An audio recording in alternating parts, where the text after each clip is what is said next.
ወበዙ ሕዝብ በትምህርተ መንፈስ ቅዱስ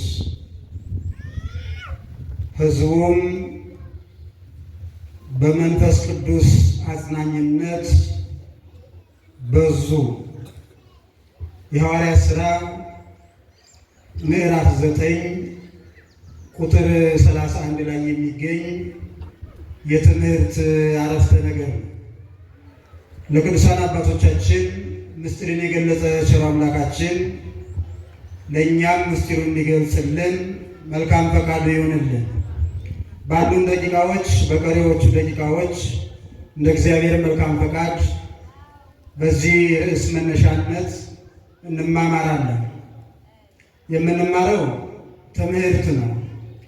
እግዚአብሔር መንፈስ ቅዱስን በተመለከተ ማንም በተመለከተ እግዚአብሔር መንፈስ ቅዱስን በተመለከተ ትምህርት እንማማራለን። ትምህርት ደግሞ ለእውቀት የሚሆን ስብከት ሕይወታችንን ጭምር እየዳሰሰ ችግራችንን አጉልቶ የሚነግረን ስብከት ይባላል።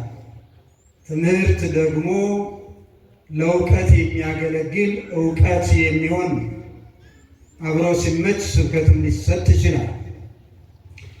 በዚህ ርዕስ ለመማማር ያሰብነው ወይም ያሰብኩት ይህን ርዕስ የመረጥኩት የያዝነው ሳምንት በዓለ ጰራቅሊጦስ ተብሎ ይጠራል። በዓለምን በዓለ ጰራቅሊጦስ ወይም በዓለ መንፈስ ቅዱስ ቅዱሳን ሐዋርያት የመንፈስ ቅዱስን ሀብት ያገኙበት ጊዜ ወይም ሳምንት ነው። ሳምንት ባለፈው እሁድ በዓለ ሀምሳን አክብረናል። እስከሚቀጥለው እሁድ ያለው እስከ ነገ እሁድ ድረስ የበዓለ መንፈስ ቅዱስ ወይም የመንፈስ ቅዱስ ሳምንት የጰራቅሊጦስ ሳምንት ተብሎ ይጠራል።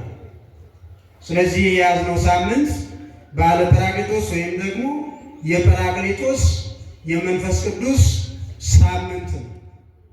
ስለዚህ ነው እግዚአብሔር መንፈስ ቅዱስን በተመለከተ እንማማራለን ያልኳቸው። መነሻውን ለመግለጽ ያህል ይህን ቃል የነገረን ወይም የጻፈልን ቅዱስ ሉቃስ ነው። ቅዱስ ሉቃስ ከ72ቱ አርድእት 72 አርድእት ተብለው የሚጠሩ የጌታ ደቀ መዛሙርት አሉ። ከነዚያ መካከል አንዱ ነው። ግን ወንጌልን የጻፈ ነው። ከቅዱሳን ሐዋርያት ከቅዱስ ማቴዎስ ከቅዱስ ዮሐንስ ጋር ቅዱስ ማርቆስና ቅዱስ ሉቃስ ቁጥራቸው ከ70 አርድእት ነው። ከማን ነው አልኳችሁ? ከ70 አርድእት ነው ቁጥራቸው። ወንጌልን ግን ጽፈዋል ማለት ነው። ይህ ቅዱስ ሉቃስ የሐዋርያትንም ሥራ ጽፎልናል። እነ ቅዱስ ጴጥሮስን እነ ቅዱስ ጳውሎስን ቅዱሳን ሐዋርያት ያደረጉትን የእነሱን ግን ተጋድሏቸውን ግብረ ሐዋርያት በሚል ጽፎ አስቀምጦልናል። ስለዚህ በዚህ አንቀጽ ላይ የሐዋርያት ሥራ ምዕራፍ 9 ቁጥር 31 ላይ ወበዙ ሕዝብ በትምህርተ መንፈስ ቅዱስ ሕዝቡም በመንፈስ ቅዱስ አጽናኝነት በዙ ይላል። ከመቼ በኋላ? መንፈሳዊ ሀብትን ሰማያዊ ሀብትን ከተጎናጸፉ በኋላ ከበዓለ ሀምሳ በኋላ ቅዱሳን ሐዋርያት ሰማያዊ ሀብትን ተጎናጽፈው ሕዝብን ማስተማር ከጀመሩ ጊዜ ጀምሮ በትምህርተ መንፈስ ቅዱስ መንፈስ ቅዱስ በገለጸው በወንጌል እየጸኑ ሕዝቡ በዙ ይላል። መንፈስ ቅዱስ በገለጸው ማን በገለጸው? እግዚአብሔር መንፈስ ቅዱስ በገለጸው ወንጌል እየተጽናኑ በእግዚአብሔር መንፈስ ቅዱስም እየተጽናኑ ሕዝቡ በክርስቶስ ያመኑት እየበዙ ሄዱ ይላል። ይህንን ቃል ስታነቡ ወደኋላ መለስ ብለን ስናይ ወነበራ ሁሉን አብያተ ክርስቲያናት በሰላም ይላል። አብያተ ክርስቲያናት ሁሉ በሰላም ኖሩ ይላል። ዘይሁዳ ወሰማርያ ወገሊላ እያለ ይጠራቸዋል። በይሁዳና በሰማርያ በገሊላ ያሉ አብያተ ክርስቲያናት በሰላም ኖሩ። በዚህ ጊዜ አብያተ ክርስቲያናት ብሎ የጠራቸው ምእመናንን ማን ነው አልኳችሁ? ምእመናንን። ቤተ ክርስቲያን በሶስት ይከፈላል። መጀመሪያ ህንፃ ቤተ ክርስቲያኑ አለ። በመቀጠል እያንዳንዱ ምእመን የእግዚአብሔር ማደሪያ ቤተ ክርስቲያን ይባላል። ይህ ጉባኤ፣ ይህ ስብስብ የእግዚአብሔር ጉባኤ ቤተ ክርስቲያን ተብሎ ይጠራል። ለመጀመሪያ ጊዜ ቅዱስ ሉቃስ ሕዝቡን በትምህርተ መንፈስ ቅዱስ በዙ ካለ በኋላ ወደኋላ መለስ ብለን ስናይ አብያተ ክርስቲያናት በሰላም ኖሩ ሲለን ምእመናን በሰላም ኖሩ። ምን ችግር ነበረባቸው? ከዚያ በፊት የክርስቶስን ስም እንዳይጠሩ፣ በክርስቶስ አምላክነት እንዳያምኑ ቅዱስ ጳውሎስ ሳይቀር ገና አላመንም ነበርና፣ ገና ወደ ወንጌል ትምህርት አልገባምና፣ ገና ወደ መንፈስ ቅዱስ ትምህርት አልገባም ነበርና ቅዱስ ጳውሎስ ከማመኑ አስቀድሞ ክርስቲያንን ከዋሉበት አላውል እያለ ካደሩበት አላሳድር እያለ ያስቸግራቸው ነበር። በጊዜው ከነበሩ ባለስልጣናት ስልጣን ተቀብሎ ወደ ወህኒ እየወሰደ ያሳስራቸው ነበር። በብዙ ስቃይና በብዙ ችግር ውስጥ ነበሩ ክርስቲያን በዚያን ጊዜ፣ የመጀመሪያዎቹ ክርስቲያን። ዛሬ ምንም የተለየ ነገር ባይኖርም፣ ስለዚህ ቅዱስ ጳውሎስ እያደረገው ያለው መንገድ፣ እየሄደበት ያለው መንገድ፣ እየሰራው ያለው ስራ፣ እየተጓዘበት ያለው መንገድ የማያስኬድ መሆኑን ከተረዳ በኋላ፣ ትክክል እንዳልሆነ ካወቀ በኋላ፣ በእግዚአብሔር ቸርነት ከተጠራ በኋላ እዚሁ የሐዋርያት ሥራ ምዕራፍ 9 ቁጥር 1 ጀምራችሁ ስታነቡ ታሪኩን በሚገባ ታዩታላችሁ፣ በሚገባም ታገኙታላችሁ፣ በሚገባ ትረዱታላችሁ። ከዚያ በኋላ ነው ወደ ወንጌል ትምህርት፣ ወደ እውነተኛው ሃይማኖት ከተመለሰ በኋላ ከነ ቅዱስ ጴጥሮስ ጋር አብሮ ማስተማር ከጀመረ በኋላ ምእመናን በእረፍት ኖሩ፣ በእረፍት ኖሩ። ይህንን ካለ በኋላ ወታንጻ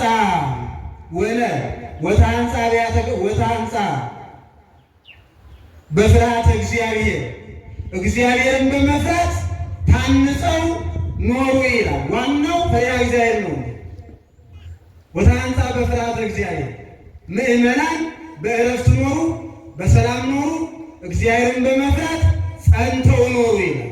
ፈሪሃ እግዚአብሔርን በሁላችንም ልቡና እንዲያሳድርብን የአምላካችን መልካም ፈቃድ ይሁንልን። ፈሪሃ እግዚአብሔር ከሌለ ሁሉ ነገር ከንቱ ነው። የእግዚአብሔር ቤተሰቦች አገልግሎቱ ሁሉ፣ መንፈሳዊ ድካማችን ሁሉ፣ መንፈሳዊ ጸሎታችን ሁሉ፣ መንፈሳዊ ዕጣ ውረዳችን ሁሉ፣ የምናደርጋቸው ተግባራት ሁሉ በአጠቃላይ ፈሪሃ እግዚአብሔር ከሌለ፣ መንፈሳዊነት ከሌለ ከንቱ ነው የሚሆን። አገልግሎታችን ድካማችን ከንቱ እንዳይሆንብን እግዚአብሔር አምላካችን በቸርነቱ ይርዳል። ይህንን ካለን በኋላ ወበዙ ሕዝብ በትምህርተ መንፈስ ቅዱስ፣ ሕዝቡም በመንፈስ ቅዱስ አጽናኝነት በዙ፣ እግዚአብሔር መንፈስ ቅዱስ በገለጸው ወንጌል እየጸኑ እየበዙ ይሄዱ ነበር ይላል። ማን በገለጸው? እግዚአብሔር መንፈስ ቅዱስ በገለጸው፣ እግዚአብሔር መንፈስ ቅዱስ ባስተማር፣ በሐዋርያት ላይ አድሮ ባስተማር፣ እግዚአብሔር መንፈስ ቅዱስ በገለጸው ሌላ ትምህርት ስላለ ማለት ነው። ሌላም ገላጭ ነኝ የሚል ስላለ፣ ሌላም መልእክት ስላለ እግዚአብሔር መንፈስ ቅዱስ በገለጸው በወንጌል ትምህርት ጸንተው ኖሩ ይላል። በወንጌል ትምህርት ጸንተን እንድንኖር እግዚአብሔር አምላካችን በቸርነቱ ይርዳል። ሌላም ትምህርት አለ እንዳልኳቸው ከወንጌል ውጪ የሆነ ቅዱሳን ሐዋርያት ያላስተማሩት ከእግዚአብሔር መንፈስ ቅዱስ ያልሆነ፣ ከማን ያልሆነ አልኳችሁ? ከእግዚአብሔር መንፈስ ቅዱስ ያልሆነ። ይህንን ልንረዳና ልንገነዘብ ይገባናል። የእግዚአብሔር ቤተሰቦች ቅዱስ ጳውሎስ ከተመለሰ በኋላ ካመነ በኋላ እውነተኛውን ሃይማኖት እውነተኛውን መንገድ ካገኘው በኋላ እንዲህ በማለት ያስተምራል። ለገላትያ ሰዎች በላከው መልእክቱ ምዕራፍ 1 ቁጥር 8 ላይ እንዲህ ይላል፣ እናንተስ እኛም ብንሆን ወይም መልአክ ከሰማይ ወርዶ እኛ ካስተማርናችሁ ወንጌል ሌላ ቢሰብክላችሁ ውጉዝ ይሁን ይላል። ምን ይሁን ይላል? የተለየ ይሁን፣ የተወገዘ ይሁን ይላል። እኛም ብንሆን ሌላም ቢሆን ወይም መልአክ ከሰማይ ወርዶ እኛ ካስተማርናችሁ ወንጌል ሌላ የሚያስተምራችሁ ቢኖር እርሱ ከክርስቶስ አንድነት የተለየ ይሁን፣ እርሱ ከማኅበረ ቅዱሳን የተለየ ይሁን፣ እርሱ ከመንግሥተ ሰማያት የተለየ ይሁን። ደግሜ እላለሁ ይላል፣ አስቀድሜ እንዳለው አሁንም ደግሜ እላለሁ፣ ካስተማርናችሁ ሌላ ትምህርት ያስተማራችሁ ቢኖር ውጉዝ ይሁን። ዛሬ ብዙ ትምህርቶች አሉ። በየሚዲያው ብዙ ትምህርቶች ይለቀቃሉ። ለዚህ ነው ቅዱስ ሉቃስ ሲጽፍልን የሐዋርያትን ሥራ እግዚአብሔር መንፈስ ቅዱስ በገለጸው ወንጌል ጸንተው ኖሩ። እግዚአብሔር መንፈስ ቅዱስ ባስተማር፣ ቅዱሳን ሐዋርያት ባስተማሩት ሌላም ተመሳስለው የሚያስተምሩ ስላሉ መመርመር ተገቢ ነው። የእግዚአብሔር ቤተሰቦች መመርመር ተገቢ ነው። ማስተዋል ተገቢ ነው። ቅዱስ ዮሐንስ በአንደኛ መልእክቱ ምዕራፍ 4 ቁጥር 1 ላይ እንዲህ ይለናል፣ ወንድሞቻችን ሆይ መንፈስን ሁሉ አትመኑ። ምንን ሁሉ አትመኑ? መንፈስን ሁሉ አትመኑ። ትምህርቱን ሁሉ አትመኑ ማለት ነው። መርምሩ። ትምህርቱ ከየት እንደሆነ ከእግዚአብሔር መንፈስ ቅዱስ ነው ወይስ ከሌላ ነው? ከመንፈሰ ሰይጣን ነው ወይስ ከመንፈስ ቅዱስ ነው? ይህንን መርምሩ ነው። ወንድሞቻችን ሆይ መንፈስን ሁሉ አትመኑ፣ ነገር ግን መናፍስት ከእግዚአብሔር ሆነው እንደሆነ መርምሩ። ብዙዎች ሐሰተኞች ነቢያት ወደ ዓለም መጥተዋልና። ወዴት መጥተዋልና? ወደ ዓለም። ይህንን መመርመር አለብን። እግዚአብሔር ማስተዋል አለብን፣ ማወቅ አለብን። ብዙዎች ወደ ዓለም ሐሰተኞች መምህራን መጥተዋልና ነው። ስለዚህ ከመንፈስ ቅዱስ ነው ትምህርቱ ወይስ አይደለም? ከእግዚአብሔር ነው ወይስ አይደለም የሚለውን መርምሩ። ለዚህ ነው በመንፈስ ቅዱስ ትምህርት በሱ ያለን። ለዚህ በመንፈስ ቅዱስ አጽናኝነት እግዚአብሔር መንፈስ ቅዱስ በገለጸው፣ እግዚአብሔር መንፈስ ቅዱስ ባስተማረው ሌሎች አስተማሪዎች ስላሉ እግዚአብሔር መንፈስ ቅዱስ የሌለበት እንደው በእይታ እንኳን የምናውቀው ትምህርት ሳያስፈልግ በዓይን ብቻ አይተን የምናውቀው እውነት ልባችንን ምን እየወሰደው ትውልዱ እንዳያስተውል አዚም ያደረገበት ማን ነው ይላል እኮ ቅዱስ ጳውሎስ። እንዴ ለመሆኑ ክርስቶስ እንደተሰቀለ ተስቦላችሁ አልነበረምን? እንዳታስተውሉ ማን አዚም አደረገባችሁ ይላል። ወደ ገላትያ ሰዎች በላከው መልእክቱ ምዕራፍ 3 ቁጥር 1 ላይ እናንተ ሰነፎች የገላትያ ሰዎች ወይ ለዓይን በሚታየው እውነት እንዳታምኑ ማን አታለላችሁ? እርሱም እንዲሰቀል አስቀድሞ የተጻፈለት ኢየሱስ ክርስቶስ ነው። በእናንተ ዘንድ ይህን ብቻ ላውቅ እወዳለሁ ይላል። ማን አታለላችሁ? በዓይን በሚታየው ነገር እንዳታምኑ፣ እውነት በሆነው ነገር እንዳታምኑ ማን አታለላችሁ? ማን አዚም አደረገባችሁ? ስለዚህ ትምህርቱን ሁሉ እኮ እንቅስቃሴውን፣ ድርጊቱን፣ ሁኔታውን በዓይን አይቶ መረዳት ይቻላል። ከእግዚአብሔር ቤተሰቦች በዓይን አይቶ እውነቴን ነው የምላችሁ። እስኪ እንደው ከመንፈስ ቅዱስ የሆነ ትምህርት፣ ከመንፈስ ቅዱስ የሆነ መንፈሳዊነት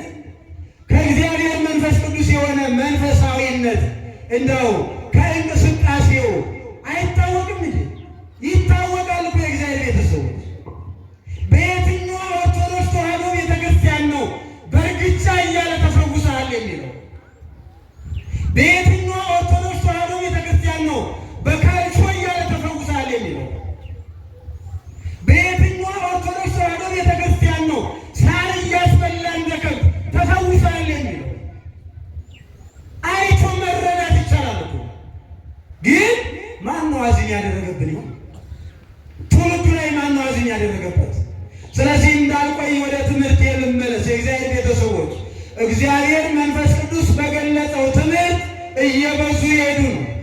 እግዚአብሔር መንፈስ ቅዱስ ባስተማረው፣ ቅዱሳን ሐዋርያት ባስተማሩት፣ ቅዱሳን ሐዋርያት ሁሉንም ነገር አስተምረዋል። የቀራቸው ነገር የለም። ስለ ጾምም አስተምረዋል።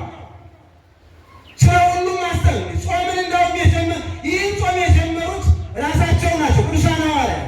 ዛሬ የምንጾመውን ጾም አገልግሎታቸው የተሳለጠ እንዲሆን፣ ፍጻሜያቸው ያማረ እንዲሆን፣ ታዲያኛስ ፍጻሜያችን እንዲያምር አንፈልግም እንዴ? ፍጻሜያችን ያማረ እንዲሆን አንፈልግም እንዴ? ከቅዱሳን መላእክት ጋር ከቅዱሳን ጻድቃን ሰማዕታት ማኅበር ጋር አንድ እንሆን አንፈልግም እንዴ? እንፈልጋለን። ሁሉንም አስተምረዋል። ከክርስቶስ ተምረዋልና ስለ ጻድቃን ሰማዕታትም አስተምረዋል። ክርስቶስ ያስተማራቸው በጻድቁ ስም በአቡነ ገብረ መንፈስ ቅዱስ ስም ማለት እኮ ነው። በአቡነ ተክለ ሃይማኖት ስም ማለት ነው እኮ። የማቴዎስ ወንጌል ምዕራፍ 10 ቁጥር 41 ላይ ጻድቁን በጻድቁ ስም የሚቀበል የጻድቁን ዋጋ ያገኛል። የጻድቁን ዋጋ ምን ይላል? ይሄ ነው እኮ። ጻድቃንን እኮ የምንጠራው ለዚህ ነው። ታዲያ ከዚህ የተለየ ትምህርት የመንፈስ ቅዱስ ትምህርት አይደለም። ይህንን መረዳት ነው። ከዚህ የወጣ ትምህርት ከእግዚአብሔር መንፈስ ቅዱስ የሆነ አይደለም።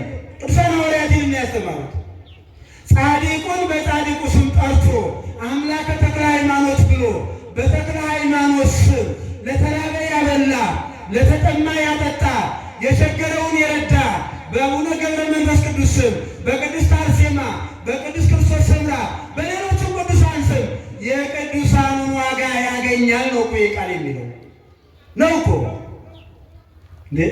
ቅዱስ ጳውሎስ ቅዱሳን ሐዋርያት ይህንን በሰፊው ነው ያስተማሩት።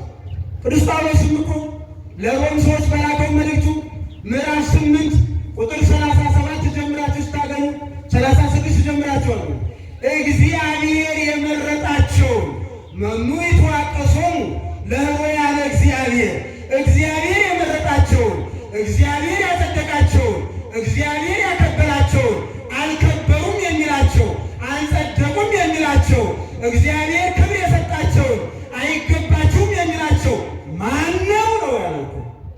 ማን ነው ማለት ይችል ይሆናል፣ ግን ክብራቸውን ሊያስተዋቸው አይችልም።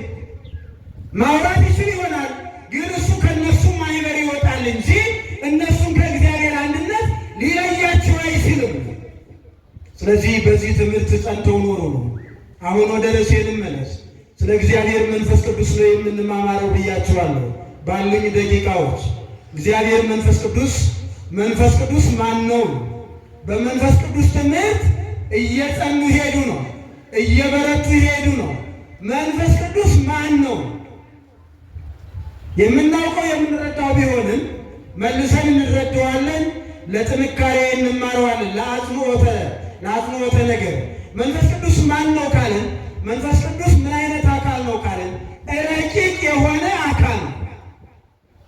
የማይታይ ነው፣ የማይያዝ ነው፣ የማይዳሰስ ነው፣ የማይጨበጥ ነው፣ የማይራብ የማይጠማ፣ የሚራብ የሚጠማ፣ የሚያዝ የሚጨበጥ አካል የሌለው ግን ረቂቅ አካል ያለው፣ እኔ ባይነት አካል ያለው። እነዚያ ነው እኮ እግዚአብሔር ራሱ መንፈስ ነው ይላል። መንፈስ ቅዱስ ይላል መጽሐፍ ቅዱስ። ይቀጥላል መጽሐፍ ቅዱስ እግዚአብሔር መንፈስ ነው ይላል። የሐዋርያት የዮሐንስ ወንጌል ይቅርታ ምዕራፍ 4 ቁጥር 24 ላይ መንፈስ ውእቱ እግዚአብሔር እስመ እግዚአብሔር መንፈስ ውእቱ፣ እግዚአብሔር መንፈስ ነውና ማለት ረቂቅ ነውና። እግዚአብሔር የሦስቱም ስም የአብ የወልድ የመንፈስ ቅዱስ። ስለዚህ እግዚአብሔር ረቂቅ ነውና ወእለሂ ይሰግዱ ሎቱ በመንፈስ ወበጽድቅ ሀሎሙ ይስግዱ፣ የሚሰግዱለት ሁሉ በመንፈስ ይሰግዱለት ዘንድ አላቸው። ከመንፈስ ቅዱስ ተወልደው መንፈሳዊ ልጅነትን አግኝተው ረቂቅ የሆነው ከረቂቅ ከሆነው ከመንፈስ ቅዱስ ረቂቅ ልደትን ተወልደው ሰው ከእናት ከአባቱ ግዙፍ የሆነውን ልደት በግዙፋዊ ተግባር ይወለዳል። በሰብአዊ ስራ በሰዋዊ ስራ እግዚአብሔር በፈቀደው መንገድ ከእግዚአብሔር መንፈስ ቅዱስ ስንወለድ ግን ስንወለድ አይታይም፣ ሲያሳድገንም አይታይም። ረቂቅ ዘእም ረቂቅ ነው።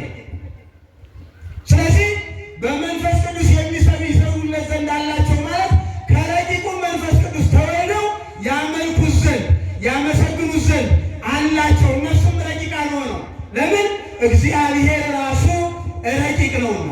ስለዚህ መንፈስ ቅዱስ ማለት ረቂቅ የረቀቀ የማይታይ የማይያዝ የማይዳሰስ የማይጨበጥ ግን እኔ የሚል አካልነት ያለው እኔ ባይ አካል ያለው እኔ ማለት የሚችል ራሱን የቻለ አካል ማለት ከራስ ጠጉር ጀምሮ እስከ እግር ጥፍር ድረስ ያለው አካላችን ፍጹም አካል ማለት ነው። እንዲገባችሁ እንጂ ግን እግዚአብሔር መንፈስ ቅዱስ እግዚአብሔር አብ እግዚአብሔር መንፈስ ቅዱስ እነዚህ ግዙፍ አካል የላቸውም። እግዚአብሔር ሆይ ከሦስቱ አካል አንዱ አካል ስጋ ለብሷል። በለበሰው ስጋ የሚዳሰስ ሆኗል፣ የሚታይ ሆኗል። እንደኛ እንደ ሰው ተርቧል፣ ተጠምቷል፣ መከራ ተቀብሎ ተገርፎ 3 ቀን 3 መዓልት 3 ሌሊት በከርሰ መቃብር አድሮ ሙስና መቃብርን አጥፍቶ ተነስቶ አድርጓል። ዳግመኛም ለሰው ልጅ ሁሉ እንደየስራው ለመክፈል ይመጣል በለበሰው ስጋ። እግዚአብሔር አብና እግዚአብሔር መንፈስ ቅዱስ ግን ስጋዊ አካል የላቸውም። ስጋ አልለበሱም፣ አካል ግን አላቸው። እግዚአብሔር ወልድን ስጋ ከመልበሱ አስቀድሞ ረቂቅ አካል ነው ያለው። አብ ወልድ መንፈስ ቅዱስ ስንል ባጭር አገላለጥ አብ ወልድ መንፈስ ቅዱስ ስንል 3 አካል ማለታችን ነው። ይህ አካል ረቂቅ የሆነ አካል የሚያዝ የሚዳሰስ አካል አይደለም። ስለዚህ እግዚአብሔር መንፈስ ቅዱስ ከ3ቱ አካል አንዱ አካል ነው።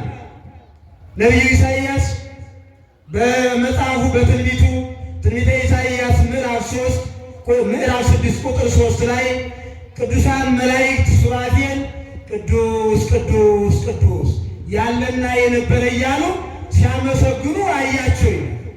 3 ጊዜ አንዱ ቅዱስ ስለ እግዚአብሔር አብ፣ አንዱ ቅዱስ ስለ እግዚአብሔር ወልድ፣ አንዱ ቅዱስ ስለ እግዚአብሔር መንፈስ ቅዱስ 3 መሆኑ 3 አካላትን የሚገልጽ ነው። ስለዚህ እግዚአብሔር መንፈስ ቅዱስ ከ3ቱ አካል አንዱ ነው ማለት ነው። ቃሉ አንድ መሆኑ 3ቱ አካላት አንድ እግዚአብሔር መሆናቸውን የሚገልጽ ነው። 3ቱ አካላት አንድ እግዚአብሔር መሆናቸውን ሰዓት እንዳልወስድ ቶሎ ይሄዳለሁ። አንድ እግዚአብሔር መሆናቸውን የሚገልጽ ነው። ግን 3 አካላት አሉ። ከ3ቱ አካል አንዱ እግዚአብሔር ወልድ፣ እግዚአብሔር መንፈስ ቅዱስ። ይህንንም እግዚአብሔር አምላካችን መድኃኒታችን ኢየሱስ ክርስቶስ ሰው በሆነበት ወራት በሥጋዌው ዘመን በማቴዎስ ወንጌል ምዕራፍ 28 ቁጥር 19 ላይ ቅዱሳን ሐዋርያትን ሲያዛቸው መመሪያ ሲሰጣቸው ሂዱና አሕዛብን ሁሉ በአብ በወልድ በመንፈስ ቅዱስ ስም እያስተማራችሁ ደቀ መዛሙርት አድርጓቸው ነው። በማን ስም? በአብ በወልድ በመንፈስ ቅዱስ ስም እያስተማራችሁ እያጠመቃችኋቸው። ስታጠምቋቸው በአብ በወልድ በመንፈስ ቅዱስ በ3ቱ ስም እያጠመቃችሁ ደቀ መዛሙርት አድርጓቸው። ስለዚህ እግዚአብሔር መንፈስ ቅዱስ አንድ አካል ከ3ቱ አካል አንዱ አካል ነው ማለት ነው። ይህንን ልንረዳ ይገባል። የእግዚአብሔር ሰው ቤተሰቦች፣ እንደው መንፈስ ቅዱስ ሲባል መንፈስ ብትን የሆነ ነገር እንዳይመስል፣ አካል የሌለው እንዳይመስል። እገሌ እኮ መንፈስ ቅዱስ አድሮበታል ሲል ምን መሰላችሁ? ሀብቱን አሳድሮበታል ማለት ነው። ምስጢር ገልጾለታል። መንፈሳዊ ሰው ሆኗል። የመንፈስ ቅዱስ ማደሪያ ሆኗል ማለት ነው። ይሄ ማለት ነው እንጂ እግዚአብሔር መንፈስ ቅዱስ ወይም መንፈስ ቅዱስ ዝም ብሎ ብትን የሆነ አይደለም፣ አካል የሌለው አይደለም። ይህንን መረዳት አለብን። የሚጠራባቸው ስሞች አሉ። ከ3ቱ አካል አንዱ አካል መሆኑን አይተናል። የሚጠራባቸውን ስሞች ስናይ እግዚአብሔር መንፈስ ቅዱስ የእውነት መንፈስ በመባል ይጠራል። የምን መንፈስ? የእውነት መንፈስ። ለምን? የሐሰት መንፈስ ስላለ። በምን ይታወቃል? በተግባሩ። የሐሰት መንፈስ የሚሰራውን እያያችሁ እኮ ነው። ይታያል እኮ ሰዎችን እንዴት እንደሚያደርግ በእውነት እያስመሰለ የሃይማኖት ትምህርት እያስመሰለ እንዴት እንደሚያደርጋቸው ሳር እንደሚያስበላቸው ያያቸው አይደል? ሰውን የመሰለ ክቡር ፍጥረት መሬት ላይ ተኝቶ በእርግጫ እንዲረማመድባቸው ሰዎች እያደረገ ሰውን በሰው እያስረገጠ እያየን እኮ ነው። ምትሃታዊ ያሰራል። ይሄ ሐሰተኛው መንፈስ የሚሰራው ሐሰተኛው መንፈስ የሚሰራው በዚህ ይታወቃል። ለዚህም እኮ ነው ቅድም በነገርኳችሁ ላይ ቅዱስ ዮሐንስ በመልእክቱ በአንደኛ መልእክቱ ምዕራፍ 4 ቁጥር 1 ላይ መንፈስን ሁሉ አትመኑ ያለው ለዚህ እኮ ነው። ሐሰተኛ መንፈስ አለና። ስለዚህ እግዚአብሔር መንፈስ ቅዱስ የእውነት መንፈስ ይባላል። እንዲህ ይላል ወመጽኦ ውእቱ መንፈሰ ጽድቅ ይመርሐክሙ ኀበ ኩሉ ጽድቅ። እርሱ የእውነት መንፈስ በመጣ ጊዜ ወደ ጽድቅ ይመራችኋል። ወደ ምን ይመራችኋል? ወደ ጽድቅ ይመራችኋል። ቅዱሳን ሐዋርያትን ሲነግራቸው እግዚአብሔር መንፈስ ቅዱስ ያደረበት ሰው ወደ ጽድቅ ነው የሚመራ። የሚያስበው ጽድቅ የሆነውን ነገር ነው። የሚያስበው በጎ የሆነውን ነገር ነው። የሚመኘው መልካም የሆነውን ነገር ነው። እግዚአብሔር መንፈስ ቅዱስ ያደረበት መንፈስ ሐሰት ያደረበት ደግሞ የሚያስበው ክፉውን ነገር ነው። ሰውን ማክበር አይወድም። ለሰው ክብር አይሰጥም። ለሰው ለተራ ሰው ቀርቶ ለቅዱሳኑ ሳይቀር ክብር አይሰጥም። ቅዱሳኑን ያሰድባል። ድንግል ማርያምን ያሰድባል። ጻድቃን ሰማዕታትን ያሰድባል። እግዚአብሔር ያከበራቸውን እንዲሰደቡ ያደርጋል። ይሄ ሐሰተኛው መንፈስ የሚያደርገው ምንም እንዳትጠራጠሩ፣ ሐሰተኛው መንፈስ የሚያደርገው ነው። እውነተኛው መንፈስ ቅዱስማ ያደረበት ሰው ባለቤቱ መድኃኔዓለም ነገረን እኮ እርሱ የእውነት መንፈስ በመጣ ጊዜ ይመርሐክሙ ኀበ ጽድቅ፣ ወደ ጽድቅ ይመራችኋል፣ ወደ እውነት ይመራችኋል። ወደ ምን ይመራችኋል? ወደ እውነት እንዲመራን መልካም ፈቃዱ ይሆንልን። ወደ እውነት የሚመራ የእውነት መንፈስ ይባላል። እስመ ኢይነግር ዘእምኀቤሁ ወዘሰማ ዳእሙ ይነግር። ሲናገርም ከራሱ አይናገርም። ወዘሰማ ዳእሙ ይነግር ማለት ከእኔ ከአብ የሰማውን ይናገራል።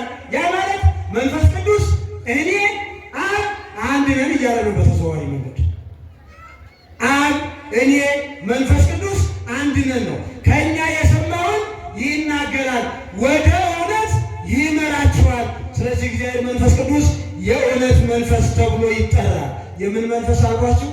የእውነት መንፈስ በመባል ይጠራል። ሌላው አጽናኝ ተብሎ ይጠራል። ምን ተብሎ ይጠራል? አጽናኝ ተብሎ ይጠራል። እመሰ ታፈቅሩኒ ዕቀቡ ትእዛዜ።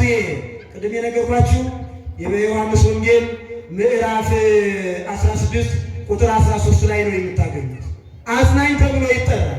እመሰ ታፈቅሩኒ ዕቀቡ ትእዛዜ፣ የምትወዱኝ ከሆነ ትእዛዜን ጠብቁ ይላል። ምንን ጠብቁ? ትእዛዜን ጠብቁ። አምላካችን መድኃኒታችን ኢየሱስ ክርስቶስ የምትወዱኝ ከሆነ ትእዛዜን ጠብቁ። 10ቱ ቃላትን በብሉይ ኪዳን ያሉትን 6ቱ ቃላት ወንጌልን በወንጌል ያሉትን እነዚህን ጠብቁ፣ በትእዛዜ ተመሩ። የምትወዱኝ ከሆነ ትእዛዜን ጠብቁ ካለ በኋላ ይመጽእ ለክሙ ጰራቅሊጦስ ካልአ ፌኑ ለክሙ ጰራቅሊጦስ ካልአ ዘይሄሉ ምስሌክሙ። ከእናንተ ጋር የሚኖር ሌላ ጰራቅሊጦስን አጽናኝ ማለት ነው። አጽናኙን እልክላችኋለሁ ወይም አባቴ ይልክላችኋል። ይላካል። የሚላክ ራሱን የቻለ አካል ያለው። ስለዚህ መንፈስ ቅዱስን ጰራቅሊጦስን አጽናኙን ይልክላችኋል። ዘይሄሉ ምስሌክሙ ከእናንተ ጋር እስከ ዘላለም ይኖራል። እስከ መቼ ድረስ? እስከ ዘላለም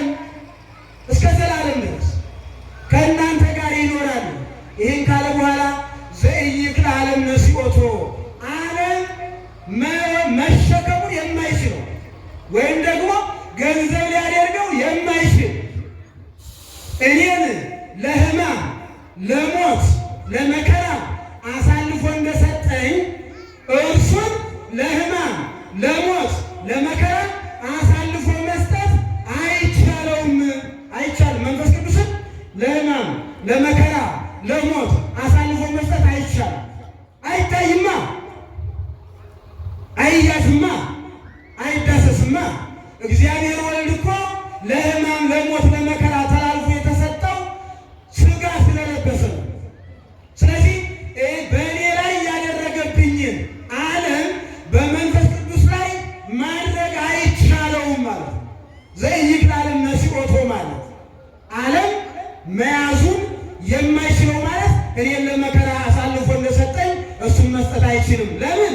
እስመ ኢይሬእዮ አያየውምና ወኢየአምሮ አያውቀውምና። አዎ አያውቀውም፣ አያየውም። እግዚአብሔር መንፈስ ቅዱስ ያላደረበት እግዚአብሔር መንፈስ ቅዱስን ማየት አይችልም። ከመንፈስ ቅዱስ ከአብራ ከማኅፀነ ዮርዳኖስ ከአብራ ከመንፈስ ቅዱስ ከማኅፀነ ዮርዳኖስ በጥምቀት ያልተወለደ ልጅነትን ያላገኘ እግዚአብሔር መንፈስ ቅዱስን ማየት አይችልም፣ ማወቅም አይችልም። ለዚህ ነው ለምን ዓለም አያውቀውም። አንትሙሰ ተአምርዎ ወትሬእይዎ፣ እናንተ ግን ታውቁታላችሁ። እስመ ውእቱ ኀቤክሙ ይነብር ወውስቴትክሙ ይሄሉ፣ እርሱ ከእናንተ ጋር ይኖራልና በውስጣችሁም ይኖራል፣ ከእናንተም አይለይምና። አዎ ከእናንተ አይለይ፣ ከክርስቲያን አይለይም፣ ከምእመናን አይለይም። ምእመናን ቅድም ያልኳችሁ የመንፈስ ቅዱስ ማደሪያዎች ቤተ ክርስቲያን ይባላሉ። እውነተኞቹ ክርስቲያን፣ እውነተኞቹ ምእመናን የመንፈስ ቅዱስ ማደሪያ።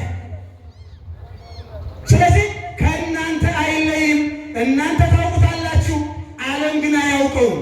የዮሐንስ ወንጌል ምዕራፍ 15 ቁጥር 26። ስለዚህ እግዚአብሔር መንፈስ ቅዱስ አጽናኝ ተብሎ ይጠራል፣ ጰራቅሊጦስ ተብሎ ይጠራል። ጰራቅሊጦስ ማለት ሲተረጎም አጽናኝ የሚለውንም የያዘ ነው። በቁሙ ጰራቅሊጦስ ይባላል። ይህ ሳምንት በዓል የጰራቅሊጦስ ሳምንት ተብሎ ይጠራል ያልኳችሁ ለዚህ ነው። ሲተረጎም ደግሞ ጰራቅሊጦስ ማለት መጥኒ የሚያጠና ማለት ነው። በበጎ ነገር የሚያጠና፣ በመልካም ነገር የሚያጠና፣ መልካም የሚመኙትን በመልካም ምኞታቸው የሚያጠና፣ መንፈሳዊ ስራ የሚሰሩትን በመንፈሳዊ ስራ የሚያጠና ማለት እኮ ነው። አሁን እዚህ ታላቅ ካቴድራል ጀምራችኋል። መንፈስ ቅዱስ እያጠናቸው እኮ ነው። በእውነት ምእመናን በዚህ በችግር ጊዜ በዚህ ኑሮ በተወደደበት አምዶቹ የቆሙትን እያየው ነበረ። እያንዳንዳቸው ላይ ከሌ ከሌ ከሌ እየተባለ ስም ተጽፎባቸው፣ ይሄ እኮ መታደል ነው። መንፈስ ቅዱስ እያጠናቸው እኮ ነው። መንፈስ ቅዱስ እያበረታቸው እኮ ነው። ተርፏቸው እኮ አይደለም። እውነት የሚለው ተርፏቸው አይደለም። እግዚአብሔር መንፈስ ቅዱስ እያበረታቸው፣ እግዚአብሔር መንፈስ ቅዱስ እያጠናቸው ከዚህ ከምድራዊው ነገር በጥቂቱ ነገር ጥቂት ሰጥተው ብዙውን ሀብት ሰማያዊውን ሀብት እንዲያገኙ እንደሚያገኙ ምስጢሩን እየገለጸላቸው እኮ ነው፣ እየገለጸላቸው።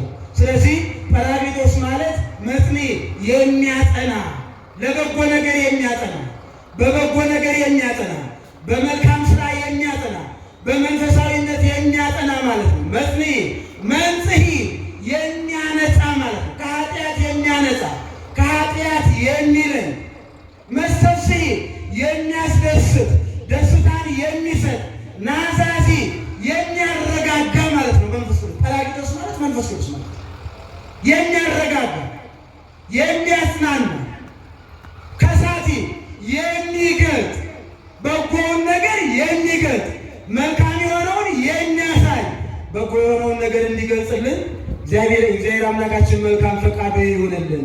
ስለዚህ ጰራቅሊጦስ ወይም መንፈስ ቅዱስ ማለት እነዚህን ትርጉሞች የያዘ ነው። ስለዚህ መንፈስ ቅዱስ ተብሎ ይጠራል። የእውነት መንፈስ ተብሎ ይጠራል። አጽናኝ ተብሎ ይጠራል። ጰራቅሊጦስ ተብሎ ይጠራል። ስለዚህ የሰዎች ለሰዎች ምስጢርን የሚገልጽ ወደ እውነት የሚመራ ማለት እግዚአብሔር መንፈስ ቅዱስ ያደረበት ወደ እውነት ነው የሚመራ፣ እውነትን ነው የሚያስበው፣ በጎውን ነው የሚያስበው። አካላዊነቱን እንይ፣ የእግዚአብሔር መንፈስ ቅዱስ አካላዊነትን እኔ ባይነትን ስናይ ከላይ ያየናቸውን በነገራችን ላይ የሚያስረዱ ናቸው። ሌላ ብዙም አያስፈልግም። ለምሳሌ ቅዱስ ቅዱስ ቅዱስ እያሉ ሲያመሰግኑ አየዋቸዋል። ይሰኛል። አንዱ ቅዱስ እኮ እግዚአብሔር አብ ነው። አንዱ ቅዱስ እግዚአብሔር ወልድ ነው። አንዱ ቅዱስ እግዚአብሔር መንፈስ ቅዱስ ነው። ስለዚህ ከሦስቱ አካል አንዱ አካል ነው ማለት ነው። ስለዚህ መንፈስ ቅዱስ አካል ያለው ነው። ሂዱና በአብ በወልድ መንፈስ ቅዱስ አጥምቋቸው ያለ ከላይ ያየናቸው በአብ በወልድ በመንፈስ ቅዱስ ስም አጥምቋቸው ማለት አካል ያለው መሆኑን ያስረዳናል። ተጨማሪ ስናይ ጸጋሁ ለእግዚእነ ኢየሱስ ክርስቶስ የጌታችን ኢየሱስ ክርስቶስ ጸጋ ቅዱስ ጳውሎስ ሲናገር ወፍቅረ እግዚአብሔር አብ የእግዚአብሔር አብ ፍቅር ወሱታፌ መንፈስ ቅዱስ የመንፈስ ቅዱስ አንድነት ያሉ ምስሌክሙ ከእናንተ ጋር ይኑር ይላቸዋል የቆሮንቶስ ሰዎች። አያችሁ፣ የእግዚአብሔር ወልድ ጸጋ ስጦታ ማለት ነው። የእርሱ በረከት፣ የእርሱ ስጦታ፣ የእግዚአብሔር አብ ፍቅር፣ የእግዚአብሔር መንፈስ ቅዱስ አንድነት በሁላችሁ ላይ ይደር ይላል። ይሄ እግዚአብሔር መንፈስ ቅዱስ ከሦስቱ አካል አንዱ አካል መሆኑን ያስረዳናል። ቅዱስ ጳውሎስ ለቆሮንቶስ ሰዎች በጻፈው መልእክቱ በሁለተኛ ቆሮንቶስ ምዕራፍ 13 ቁጥር 14 ላይ ይገኛል። ወእንዘ ይገብሩ ግብረ እግዚአብሔር ወይጸውሙ ይቤሎሙ መንፈስ ቅዱስ ፍልጥዎሙ ሊተ ለበርናባስ ወለሳውል ለግብር ዘፈቀድክዎሙ። እግዚአብሔር መንፈስ ቅዱስ እንዲህ አላቸው። እኔ ባይነቱን ስናይ እኔ ማለት የሚችል አካል ያለው ነገር። ስለዚህ መንፈስ ቅዱስ ብሎ ብትን ነገር አይደለም ማለት ነው። ዝሮ ነገር አይደለም ማለት ነው። አካል ያለው። ስለዚህ ቅዱሳን ሐዋርያትን እንዘ ይገብሩ ግብረ እግዚአብሔር ይላል። የእግዚአብሔርን ስራ ሲሰሩ ይላል። የሐዋርያት ሥራ ምዕራፍ 13 ቁጥር 3 ላይ የምንን ስራ ሲሰሩ? የማንን ስራ? መልሱን ይከፍት ያላችሁ የእግዚአብሔርን ስራ ሲሰሩ እንዘ ይገብሩ ግብረ እግዚአብሔር የእግዚአብሔርን ስራ ሲሰሩ። የማንን ስራ? ብዙ ናችሁ ግን ድምጻችሁ አይሰማም። የማንን ስራ ሲሰሩ? የእግዚአብሔርን ስራ። እኔ እንደዚህ እየጮሁ እናንተ አንዳንድ ጊዜ ነው ጮክ ብሎ ለመመለስ ምን ሆናችሁ? የማንን ስራ ሲሰሩ? የእግዚአብሔርን ስራ። የእግዚአብሔር ስራ ምንድን ነው? እዚሁ ላይ ገልጾታል። ወይጸውሙ ይጸልዩ ወይጸውሙ ሲጾሙ ሲጸልዩ። አያችሁ፣ እግዚአብሔር የሚወደው ይህንን መጸለይን ይወዳል። እግዚአብሔር መጾምን ይወዳል። እግዚአብሔር የእግዚአብሔር ስራ ተብሎ የተጠቀሰው ይሄ ነው። ሲጾሙ ሲጸልዩ። ለመሆኑ አሁን እስኪ ይህንን የያዝነውን ጾም ከሰባቱ አጽዋማት አንዱን የማትጾሙ እጅ አውጡ ልበላችሁ። በነገራችን ላይ እኔ አልወድም እንዲህ ማለት እንደው ዝም ብሎ እንደው እጃችሁን አውጡ አውርዱ ማለት አልወድም እንጂ ብላችሁ እንደው ሳትዋሹ ታወጡ። እውነት ነው የምላችሁ ከሰባቱ አጽዋማት ውስጥ አንደኛውን ጾም የማይጾም ክርስቲያን ካለ የእግዚአብሔርን ስራ አልሰራም ወይም እግዚአብሔርን ወደ ማወቅ አልደረሰም። ቤተ ክርስቲያንም አያውቃትም። እውነት የለም። ከ12 ዓመት በላይ ያለ ክርስቲያን ከ12 ዓመት ዕድሜ በላይ ያለ ክርስቲያን ሰባቱን አጽዋማት የማይጾም ከሆነ እሱ ክርስቲያን አይደለም። ስሙን ብቻ ነው የያዘው። የክርስትናው ሕይወት የለው፣ በቃ የለው። 7 ዓመት ያሉ ሕፃናት እስከ 12 ዓመት ድረስ ሮብና ዓርብን ነው የሚጾሙት። እስከ 12 ዓመት ሰባቱን አጽዋማት እንዲጾሙ አይገደዱም። ከ12 ዓመት በላይ ያለ ክርስቲያን ግን ሰባቱንም አጽዋማት የመጾም ሃይማኖታዊ ግዴታ አለበት። ያቀርቱ አሁን ከ30 ዓመት በላይ እየጾሙ አይደለም። ከ20 ዓመት በላይ ያሉ ሰዎች እየጾሙ አይደለም። ከ40 ዓመት በላይ ያሉ ሰዎች እየጾሙ አይደለም። ምን ማለት ነው? ይሄ እግዚአብሔርን አለማወቅ ነው። የእግዚአብሔርን ስራ አለማወቅ ነው። ስለዚህ እንመለስና እግዚአብሔር መንፈስ ቅዱስ የእግዚአብሔርን ስራ እየሰሩ በነበረበት ሰዓት ቅዱሳን ሐዋርያት በርናባስንና ሳውልን እኔ ለመረጥኩት መንፈሳዊ ስራ ለዩልኝ ብሎ ነገራቸው።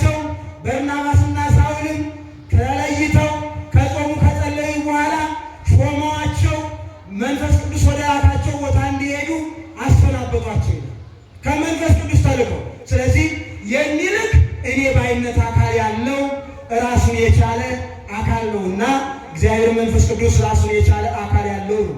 አምላክነቱን ትንሽ አምላክነቱን ስናይ ወነአምን በመንፈስ ቅዱስ እግዚእ ማሕየዊ ዘነበበ እግዚእ ማሕየዊ ዘሰረጸ እምአብ ንስግድሎቱ ንሰብሖ ዘነበበ በነቢያት ትንቢት አድሮ ትንቢትን በተናገረ ማሕየዊ በሚሆን አዳኝ በሚሆን ጌታ በሚሆን በመንፈስ ቅዱስ እናምናለን ብለው አባቶቻችን ጸሎተ ሃይማኖት ላይ ተናግረዋል። ይሄ አምላክነቱን የሚናገር ነው።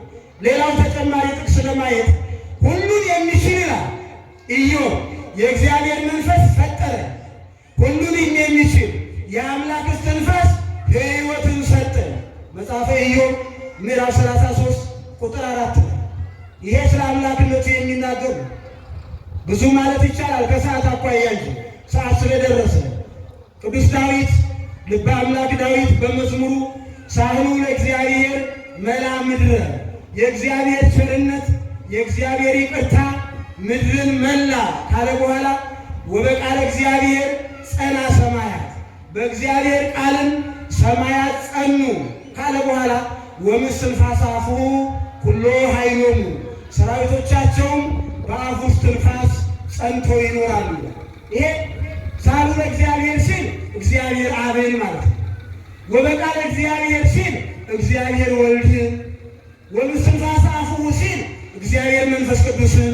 ይሄ ስለ አምላክነቱ የሚናገር። ስለዚህ እግዚአብሔር ቤተሰቦች ስለ እግዚአብሔር መንፈስ ቅዱስ አካላዊነት፣ እኔ ባይነት፣ አጽናኝነት፣ እግዚአብሔርነት ወይም አምላክነት ባጭሩ ካየን እግዚአብሔር መንፈስ ቅዱስ የሚመሰልባቸው ሁለት ምሳሌዎች፣ አንደኛ እግዚአብሔር መንፈስ ቅዱስ በርግብ ይመሰላል። በምን ይመሰላል? በርግብ ይመሰላል። ለዚያ ነው በጥምቀት ጊዜ እግዚአብሔር ወልድ በለበሰው ሥጋ ሲጠመቅ እግዚአብሔር አብ በደመና ሆኖ ድምፅ በማሰማት እግዚአብሔር መንፈስ ቅዱስ በርግብ አምሳል ወርዶ በራሱ ላይ ሲያርፍ የታየው ለዚህ ነው። በርግብ ይመሰላል። ለምን? ርግብ የዋህ ናት፣ ክፋት የላትም። ሰዎች ቢደበድቧት ቢያንገላቿት ጎጆዋን ካላፈረሱበት ቦታዋን አትለቅም። ርግብ የዋህ ናት፣ ቦታዋን አትለቅም። ልክ እንደዚሁ እግዚአብሔር መንፈስ ቅዱስ ሰዎች ጨርሰው ኃጢአት ቢሰሩ እንኳን እስከሚመለሱ ድረስ ይጠብቃቸዋል። ጨርሰው ካልካዱ በረድኤት አይለያቸው። በርግብ የተመሰለው ለዚህ ነው። ሌላው በእሳት ይመሰላል። ለቅዱሳን ሐዋርያት ባለፈው ሳምንቱ የተማርነው በእሳት አምሳል ነው የተገለጸላቸው፣ ሀብቱን ያሳደረባቸው። ለምን በእሳት ይመሰላል? እሳት የበላው መሬት ለእህል የተስማማ ነው። ለምን የተስማማ ነው? ለእህል የተስማማ ነው። ይህን ገበሬዎች ያውቁታል። መሬቱ ፍሬ እንዲያፈራላቸው ፍሬያማ እንዲሆንላቸው በእሳት ያቃጥሉታል። ስለዚህ ያ ለእህል የተስማማ ይሆናል። መንፈስ ቅዱስ ባጭሩ በእሳት የተመሰለው እሳት የበላው መሬት ለእህል የተስማማ እንደሆነ ሁሉ መንፈስ ቅዱስ ያደረበት ሰውነትም ለበጎ ስራ የተስማማ ነው። ለመልካም ስራ የተስማማ ነው። መልካም ስራን የሚሰራ ነው። ከክፉ በጎውን የሚመርጥ ነው። ስለዚህ በእሳት የተመሰለው ይሄ ነው። የሚጠላቸውን ሁለት ነገሮች ተናግሬ ጨርሳለሁ። የሚጠላቸውን ሁለት ነገሮች። ስንት ነገሮች አልኳቸው? ሁለት ነገሮች።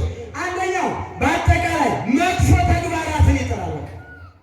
መጥፎ ተግባራትን ለመዘርዘር ያህል እንዲህ ይላል ቅዱስ ጳውሎስ ለኤፌሶን ሰዎች በላከው መልእክቱ ምዕራፍ 4 ቁጥር 30 ኤታምዕዎ ለመንፈስ ቅዱስ ዘወቱ አተበክሙ አመድህንክሙ በዳናችሁ ጊዜ ልጅነት ያገኛችሁበትን እግዚአብሔር መንፈስ ቅዱስን ክፉ ስራ ሰርታችሁ አታሳዝኑት።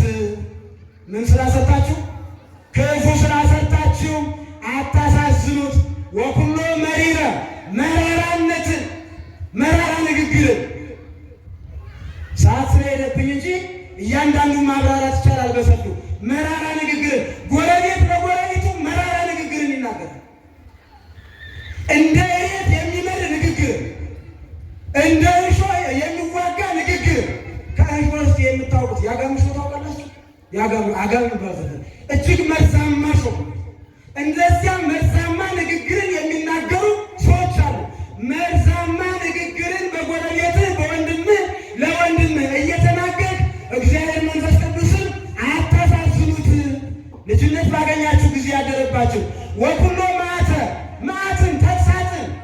ወቁጣ ቁጣንም ከእናንተ አርቁ፣ ወመርገመ መራገምን፣ ወጽንፈተ ስድብንም እነዚህን ሁሉም እግዚአብሔር መንፈስ ቅዱስ አይወድም። የእግዚአብሔር ቤተሰቦች ወንድማችሁን አትሳደቡ፣ ወንድማችሁን አታሳዝኑ፣ ምከሩት። መመካከር፣ መነጋገር፣ መወያየት ይህን ነው እግዚአብሔር መንፈስ ቅዱስ የሚወደው። ሌላው ሁለተኛው ውሸትን ፈጽሞ አይወድም። ምንን አልኳችሁ? ሐሰትን ፈጽሞ አይወድም። የእግዚአብሔር ቤተሰቦች በፍጹም አይወድም። አትዋሹ እባካችሁ። አባሮች ሚስቶቻችሁን አትዋሹ። ሚስቶች ባለቤቶቻችሁን አትዋሹ። ልጆች እናትና አባቶቻችሁን አትዋሹ። እናትና አባቶች ልጆቻችሁን አትዋሹ። እንደው በእውነት ውሸት በዝቶ ነው ያለው በዘመናችን። አባት ልጁን ይዋሻል፣ ባለቤት ሚስቱን ይዋሻል፣ እናት ልጆቿን ትዋሻለች፣ ልጆች ቤተሰቦቻቸውን፣ ጎረቤቱን ይዋሻል። እግዚአብሔር መንፈስ ቅዱስ ውሸትን አይወድም። የሐዋርያት ሥራ ምዕራፍ 5 ቁጥር 1 ጀምራችሁ ተመልከቱት። ታሪኩን አልተርክም፣ ሰዓት መሽቷል። ቅዱስ ጴጥሮስን ሐናንያና ሰጲራ የሚባሉ ባልና ሚስት ዋሿቸው። በውሸት ከፊታቸው ቀርበው የማይገባ ነገር ተናገሩ። ከዚያ በኋላ ቅዱስ ጴጥሮስ ምን ያላቸው? እናንተ እፎ መላ ልብክሙ ከመ ታስውዎ ለመንፈስ ቅዱስ፣ እግዚአብሔር መንፈስ ቅዱስን ታታልሉና በእግዚአብሔር መንፈስ ቅዱስ ተዋሹ ዘንድ ከልባችሁ እንዴት ሰይጣን አደረ? እግዚአብሔርን ዋሻችሁ እንጂ እኔን የዋሻችሁ አይደለም። በመንፈስ ቅዱስ ፊት ነው የዋሻችሁት። እግዚአብሔር መንፈስ ቅዱስ ደግሞ ሐሰትን አይወድም ብሎ ሲናገራቸው እዚያው ሁለቱም ሞቱ ነው የሚለው። እግዚአብሔር ከዚህ በቸርነቱ ይጠብቀን። ስለዚህ የእግዚአብሔር ቤተሰቦች ባጭሩ እግዚአብሔር መንፈስ ቅዱስን አካላዊነቱን፣ እኔ ባይነቱን፣ አምላክነቱን፣ ስሞቹን ከተረዳን የሚጠላቸውን ነገሮች ባጭሩ አይተናል። እግዚአብሔር መንፈስ ቅዱስ የሚጠላውን ነገር ትተን በጎ የሆነውን መልካም የሆነውን ስራ ሰርተን የመንግስቱ ወራሾች እንድንሆን እግዚአብሔር አምላካችን በቸርነቱ ይርዳን። ንጽሕተ ንጹሐን ቅድስተ ቅዱሳን እናታችን ቅድስት ድንግል ማርያም አማላጅነቷ ተራዳይነቷ አይለየን። እግዚአብሔር መንፈስ ቅዱስ በገለጸው ወንጌል ምእመናን በዙ፣ ምእመናንን ያብዛልን።